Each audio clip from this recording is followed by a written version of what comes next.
بسم الله الرحمن الرحیم. خطبه روز جمعه کروناویروس 4 شعبان سال 1441 هجری موافق به 27 مارس سال 2020 میلادی. بعد حمد و ثنا بر خدا و صلوات بر پیامبر صلی الله علیه و سلم. ای آدمان، من کروناویروس امروز خطیب شما هستم از بالای منبرهای تمام دنیا. پس گوش کنید و درک کنید، شاید که نامه پروردگارتان را فهمید. ای آدمان، من یک سرباز خردککی از لشکر خدا هستم که مرا خداوند به سوی شما چون بیم دهنده فرستاده است. شما مرا از سبب نهایت خرد بودنم نمی بینید، لیکن خداوند مرا بر تمام انسانیت سلطنت داده است. ببینید که دولت‌های ابرقدرت با من جنگ اعلان کردند و من رهبران دولت‌ها را در کرانتین گذاشتم.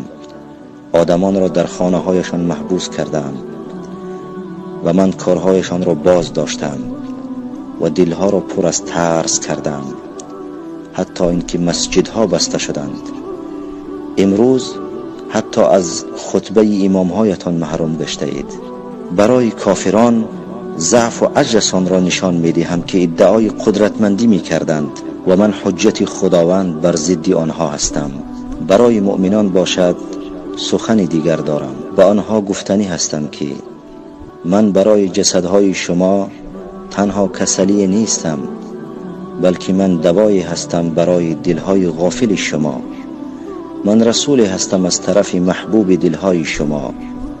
من برای غفلت شما و دوری شما از خدا علاج و شفای هستم و اینها کسلی هایی هستند که بر دلهای شما تأثیر کرده است که می بایست معالجه شوند. ای مؤمنان، من نشانه از نشانه های خدا هستم که ایمان مؤمنان را زیاد می گرداند. همچنین دلهایی را که به دنیا مهر بستند و از طاعت و ذکر خدا دور گشتند و به فسق و فجور دست زدند به سوی خدا بر می گردانم. این کارهایتان که تعطیل شد و دنیا بر دل شما تنگ و تاریک گشت و دلهای شما پر از ترس و هراس شد، من به سویتان می آیم، هرچند که در قلعه های مستحکم پنهان شده باشید هم. امروزها شما حتی از یکدیگر حذر می کنید. ای کاش که شما از گناه های خود حذر می کردید.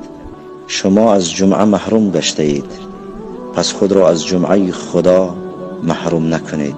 اگر در خانه نشسته اید، پس با ذکر خدا بنشینید، الله را یاد کنید، جمعه دلها با خدا را برپا بکنید. ای مؤمنان، من که با رخصت پروردگارتان آمده بودم، پس تنها با امر او می روم. ای مؤمنان، خود را با آوازه های درباره من مشغول نکنید، بلکه خود را با صاحب امر الله متعال مشغول کنید، زیرا او تدبیر کننده است و در آخر به شما رسانیدنیم که من کروناویروس مخلوق ضعیف هستم که بر شما مسلط گردیدم و شما از من ترسیده اید. آخر فکر کنید که من کی هستم و شما کی هستید. شما بهترین مخلوق الله هستید اگر با الله باشید. اگر با خدا باشید هیچگاه از من نمی ترسیدید، زیرا که شما با خدای قوی رابطه دارید. و السلام علیکم و رحمت الله و برکاته.